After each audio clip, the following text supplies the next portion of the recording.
नमस्कार दोस्तों। आज तारीख है 16 सितंबर 2025। आज हम हिंदू और इंडियन एक्सप्रेस के एक एक एडिटोरियल डिस्कशन करेंगे। Before starting with the before starting with the editorial discussion, देखो तो एक खास बात बोलना है। कल जो मैच हुआ इंडिया पाकिस्तान का, जिसने India has one the match, लेकिन उसमें एक डिबेट निकल के आई थी कि क्या सही में हमको ये मैचेस, पाकिस्तान के मैचेस खेलना चाहिए। बिकॉज जो ऑपरेशन सिंदूर हुआ था, उसके पहले जो पहलगाम अटैक हुआ था, इसमें बहुत सारे लोगों की जान गई। ऐसे सिचुएशन में क्या इंडिया को उन पाकिस्तान के साथ खेलने के लिए मना करना चाहिए? और दूसरा एक डिबेट है उसमें कि क्या ऐसे छोटे छोटे इवेंट्स या कल्चरल टाइज करके और भी रिश्तों को सुधारा जा सकता है। सो आप ही लोग बताओ कि इसमें कौन सा रास्ता सही है, एक तो रिलेशन सुधारने का या दूसरा उनके साथ पूरा संबंध ही तोड़ने का। अदर इम्पोर्टेंट दूसरा एक इवेंट है जो प्राइम मिनिस्टर का नॉर्थ ईस्टर्न में विजिट करना। आसाम के इलेक्शन है, प्राइम मिनिस्टर की विजिट है, तो there will be editorial continuously in 2-3 days regarding the northeasterns. So you can make some points separately for northeasterns and their crisis. Some states are facing immense crisis, also some developments done by the government, वो भी आपको separate रखना चाहिए, ताकि north eastern area में कौन सा भी सवाल पूछे, वो क्वेश्चन आए एग्ज़ाम में या इंटरव्यू में, या आपको आसान रहेगा रिकॉल करने के लिए। सो एक द हिंदू का पहला आर्टिकल लेता है। The article is regarding the cut off online gaming with the sense of prohibitions. बहुत ही खास आर्टिकल है एंड इसका रिलेवेंस भी है, क्योंकि अभी गवर्नमेंट ने जो ऑनलाइन गेमिंग के ऊपर जो पाबंदी लगाई है, बिल लेके आए हैं, that is the promotion and regulation of online gaming bill 2025। ये बहुत ही सुर्खी में रहा है, क्योंकि डिबेट में रहा है। क्यों? उसका कारण क्या है? पहला, एक तो बिल इतना फास्ट पास हुआ है, इसमें ना किसी की राय लिए, डिबेट लिया है, स्टेट्स का कंसल्टेंट लिया है और ये बिल पास हुआ है। लेकिन उसके साथ बहुत सारे फैक्टर्स अफेक्टिंग है, बहुत सारे इंडस्ट्री सेक्टर्स को इसका अफेक्ट पड़ा है, ये गवर्नमेंट ने डिस्कशन नहीं किया है। सो उसको ये बिल लाने की वजह से या ये लॉ लाने की वजह से कौन से सेक्टर को, कौन से इसमें क्या क्या अफेक्ट हुआ है, इम्पैक्ट हुआ है बिल, वो 4-5 पॉइंट देखेंगे। So starting with the article, that is introduction to article, the writer has said that the promotion and regulation of bill 2025 was passed in this without debate and consultation. That is one point. The main key provision, उसका provision क्या था? That is the banning of online game money making games and promote e-sports for the social gamings. ये main purpose था, ये online gaming ban करने का। और ये जो बिल आया है, अभी बोला जैसे कि उसको स्टेट का कंसल्टेंट नहीं लिया है, डिबेट नहीं किया है और ये बिल पास हुआ है। सो इसका इम्पैक्ट क्या है? देखो, इकोनॉमी के ऊपर इम्पैक्ट क्या है उसका देखेंगे। सी फर्स्ट इज द, एक तो जो गेमिंग है, इन्वेस्टमेंट है, इसका ये फॉरेन डायरेक्ट इन्वेस्टमेंट में ज़्यादा असर पड़ा है पहले तो, क्योंकि बहुत सारे फॉरेन कंट्रीज़ में ये ऑनलाइन डिजिटल प्लेटफॉर्म में इन्वेस्टमेंट किया है, और ये सडन बैन होने की वजह से ये फॉरेन डायरेक्ट इन्वेस्टमेंट और ये जो इन्वेस्टर है, उनमें एक अनसर्टेनिटी डेवलप हुई है। उनको लगता है अभी जो भी हम इन्वेस्ट कर रहे हैं इसमें गवर्नमेंट तुरंत ही बैन करती है विदाउट टेकिंग एनी कंसल्टेशन, इसलिए उनमें इनसिक्योरिटी का एक माहौल बन गया है गवर्नमेंट के प्रति। सेकेंड इम्पैक्ट है कि we are promoting digital India, so banning this online or something digitally will give us something negative impact। और ये अनसर्टेन, क्योंकि कौन सा भी डिजिटल ये उससे एक प्रति होता है कि हम डिजिटली जो भी लाते हैं उसमें हम रेगुलेशन नहीं ला रहे और डायरेक्ट प्रोहिबिशन कर रहे हैं। सो डिजिटली के प्रति एक रेगुलेशन कैसे कर सकते हैं, वो मेन चैलेंजेस है अपने पास, वो अपने गवर्नमेंट के साथ उसके वो देखने का लेकिन गवर्नमेंट उल्टा कर रही है, जो उसको डिजिटल ला रहे है उसको डायरेक्ट बैन कर रही है बिना रेगुलेशन के बिना। सो गवर्नमेंट ने ज़्यादातर तो रेगुलेशन पर फोकस करना चाहिए और नहीं, ताकि बैन नहीं लगाना चाहिए। ये मेन कंसर्न था राइटर का। उसके साथ और भी देखो क्या है, 1.5 लाख स्किल वर्कर की, क्योंकि ये जो गेमिंग सेक्टर है उसमें बहुत सारे designer, developer, supporters, then quality, ये सब में इन्वॉल्व था और उसमें बहुत सारे वर्कर्स भी इन्वॉल्व थे। इससे जॉब तो लॉस हो गए, बहुत सारे लोगों का जॉब तो गया है। दूसरे साथ गवर्नमेंट को जो पैसा जीएसटी जो टैक्सेस मिलते थे वो भी उनका गवर्नमेंट का भी एक बड़ा तरह से एक लॉस हो गया। सो अल्टीमेटली क्या निकलता है कि that we have lost number of jobs. Second, एक स्टंटेड इनोवेशन के लिए आगे आपने पाबंदी लगा दी है। थर्ड, इंटरप्रेन्योरशिप के लिए डिमोटिवेट किया है और टैक्स बेस भी कम कर दिया। ये उसका अपना एक मैसेज गया गवर्नमेंट बैन की वजह से। लेकिन गवर्नमेंट का भी कुछ पॉइंट्स रहेगा, मोटिव रहेगा उसको बैन करने के लिए। गवर्नमेंट की तरफ से क्या बैन रहेगा, because you have seen that number of small children was getting addicted towards this online gaming. उसमें बहुत सारे न्यूज़ भी आपने देखी होगी कि किलिंग इंसिडेंट्स, देन बच्चे पेरेंट्स का पैसा चुरा के गेमिंग में डालते थे, पूरा लाख पैसा पूरा उसमें उड़ा के पूरा पेरेंट्स का लॉस करते थे। देन टोटली पहला तो एक फाइनेंशियल लॉस होता था, दूसरा एडिक्शन बहुत था चिल्ड्रन के पास। जो छोटे बच्चे थे कंटिन्यूसली 8-8 घंटे 10-10 घंटे ऑनलाइन गेमिंग होने के उनकी आँख का प्रॉब्लम था, हेल्थ का भी problem.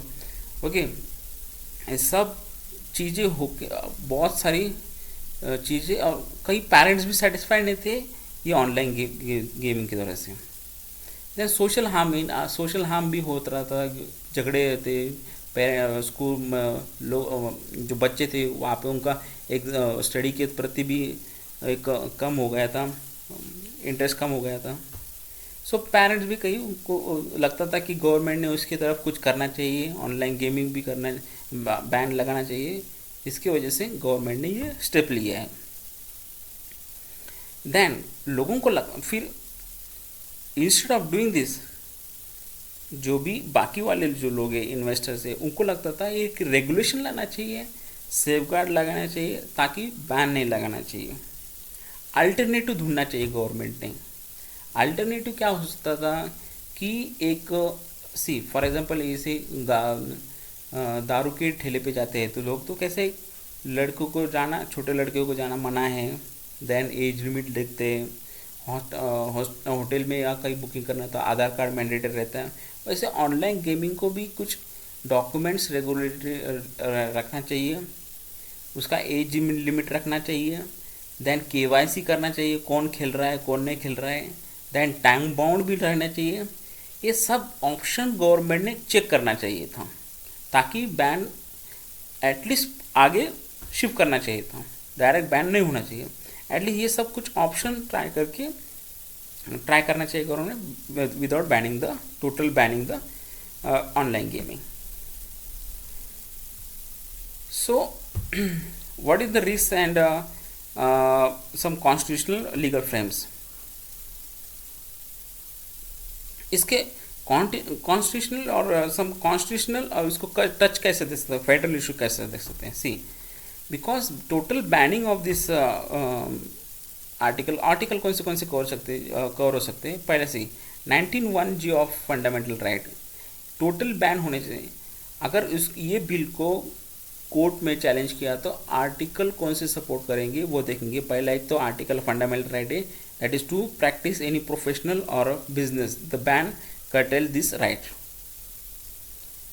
Second is the federal issue, because ये जो बिल है और गेमिंग है ये जो है स्टेट के अंडर में आता है और स्टेट को पाबंदी लगाना चाहिए ताकि और ना कि सेंट्रल गवर्नमेंट इसमें हस्तक्षेप नहीं कर। That is the central does not have any right to ban this online gaming. इसका उल्लंघन अगर जुडिशियल में भी कोर्ट में भी ये जाता तो भी वहाँ पे उसको कैसे काउंटर कर सकते थे कि गेम जो है वो गेमिंग जो है इलीगल, तो गैम्बलिंग स्टेट ही गैम्बलिंग जो गेम रहते हैं वो स्टेट ही बैन लगा सकता है ना कि सेंटर लगा सकता है। दूसरा गेम्स अगर एक आधी स्किल्ड है उसकी और जॉब से ये है वो तो वो कोर्ट अल्टीमेटली लेजिमेट ठहराएगा। This are the some constitutional favour for this bill. अगर कोई पिटिशन डालता है उसको अपोज करता है बिल तो so ultimately way forward and conclusion to the article is that same वो लाइसेंसिंग करना चाहिए, स्ट्रिक्ट रेगुलेशंस लगाना चाहिए, देन KYC करना चाहिए, देन टैक्सेशन भी बढ़ेगा, देन डिजिटली भी प्रमोट होगा। ये सब उसका वे फॉरवर्ड एंड कंक्लूजन आर्टिकल है। ब्रॉडर इम्पैक्ट और इम्प्लीकेशंस क्या रहेंगे कि डिजिटल इंडिया को प्रमोट कर रहे हैं, FDI को प्रमोट कर रहे हैं, देन FDI को पूरा कॉन्फिडेंस में कैसे ले सकते हैं।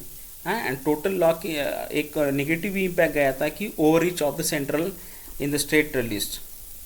इसका मतलब क्या है कि सेंट्रल को कोई अधिकार नहीं रहता without taking consultation of the state to ban such items from और articles from the state list. Okay, ये था एक आर्टिकल जो कि गेमिंग के बारे में था। चलो नेक्स्ट आर्टिकल, सेकंड आर्टिकल देखेंगे जो कि सेकंड इम्पॉर्टेंट आर्टिकल है। First is that is second is the Manipur crisis. Recently, the Prime Minister have visited to the northern eastern states, so this article will be some important because this state has been under the president rules from last 2-3 months, and the state has been gone under some number of crises. So let's see some and a number of issues have been discussed previously in many of the newspapers. Still, this article we will revise, and you have to keep some important points from the article, okay, because Manipur is facing a number of challenges that we have to see. First is the introduction to the article. What the article says, because article says, first article क्या बोलता है कि जहाँ पे जो अपने politicals है वो जो है अगर ये क्राइसिस रहते हैं वहाँ पे खाली शो ऑफ करने के लिए जाते हैं, विजिट करने जाते हैं, काम फंक्शन के लिए जाते हैं, लेकिन वहाँ पे नॉर्थन ईस्टर्न स्टेट का जो मेन रूट कॉज है जैसे क्राइसिस होने के रीज़न है वो मेन रूट क्रॉस पे कोई डिस्कशन नहीं करता, कोई काम नहीं करता और बाकी वाले चीज़ों पे ज़्यादा ध्यान है। फॉर एग्ज़ाम्पल किसका फंक्शन है, देन पार्टी का रैली है, इलेक्शन से वहीं पे ज़्यादा फोकस रहता है कौन से भी पॉलिटिकल पार्टी का। डेवलपमेंट बाकी solving the economic and social problems यहाँ पे पॉलिटिशियन का कम फोकस रहता है और पॉलिटिशियन तो ज़्यादातर मिलिट्री का यूज़ करके ही वहाँ पे पीस लाने की कोशिश करता है जो कि लोगों को पसंद नहीं है और ज़्यादा काल टिकने भी वाला नहीं है। सो लॉन्ग टर्म के लिए क्या सॉल्यूशन रहेगा जो वहाँ पे, इसलिए जिसकी वजह से वो हिली एरियाज़ में हारमोनी ला सकते हैं, ये राइटर का बोलना है। So first is the we have to see what are the main reason for the crisis. वही मेन रीजंस है कि जो वहाँ पे ट्राइबल पीपल है, ट्राइबल ट्राइबल पीपल है वहाँ पे, उनके दोनों के बीच में क्लासेस है, that is the tribal of Meiteis and Kukis, Nagas and all other small classes. उनकी जो मत डिवीजन ऑफ इश्यूज, उनकी वजह से ये क्राइसिस होते हैं। So always to keep this peace, state uses the military, that is the military power to keep the peace in the hilly areas, और वो लॉन्ग टर्म के लिए सही नहीं रहता है, वो शॉर्ट टर्म के लिए ही पीस के लिए फाइंड करते हैं पॉलिटिकल पार्टी। लॉन्ग टर्म के लिए सॉल्यूशन निकालना बहुत ही ज़रूरी है। So moving to the next is the current fueling है रिजर्वेशन, रिजर्वेशन की वजह से। दैन जो भेदभाव है between the hilly and valley living peoples. Then वहाँ पे करप्शंस, डेवलपमेंट, जॉब सिक्योरिटी, ये सब के कारण से एक लोगों के प्रति एक जो गुस्सा है वो निकल के आया है। सो गवर्नमेंट को लॉन्ग टर्म सॉल्यूशन ढूंढने की ज़रूरत है, ना कि शॉर्ट टर्म। लॉन्ग टर्म के लिए क्या कर सकते हैं, जो वहाँ के ट्राइब्स है उनको दोनों मतलब जो भी इनको इतनी इश्यूज़ है, क्या सोशल इकोनॉमी डिस्कस, ये सोशल इकोनॉमिक इश्यूज़ है, वो सब लोगों को लेके एक सॉल्यूशन फाइंड कैसे कर सकते हैं वो देखना चाहिए। Second is the trust building between the communities is very important. लोगों जो डिफरेंट टाइप्स ऑफ कम्युनिटी है उनके प्रति ट्रस्ट कैसे बिल्ड कर सकते हैं, एक विश्वास कैसे बिल्ड कर सकते हैं, एक गवर्नमेंट को स्टेप्स लेना चाहिए। Next is the key issues, that is the displacement, humanitarian crisis and government deficit of administration. Administration को ज़्यादा क्योंकि इंस्टीट्यूशन अगर एकदम स्ट्रांग रहेंगे तभी तो, अगर गवर्नमेंट भले ही मतलब आती जाती रहेगी तो, लेकिन अगर बाकी वाले इंस्टीट्यूशन स्ट्रांग रहेंगे तो वहाँ पे पीस लॉन्ग टर्म के लिए अच्छा रहेगा, पीस लॉन्ग टर्म के लिए सस्टेन करेंगी। और बाकी वाले चीज़ों पे, for example job creation, development, social economic challenges, वहाँ पे अगर गवर्नमेंट ने ज़्यादा फोकस किया तो ये कॉन्फ्लिक्ट्स कम हो सकते हैं। So beyond the surface level fixing, government need to tackle ethnical disturb, strengthen institutions and focus on long-term social economic justice. These were the two important articles that we have discussed. Thank you very much.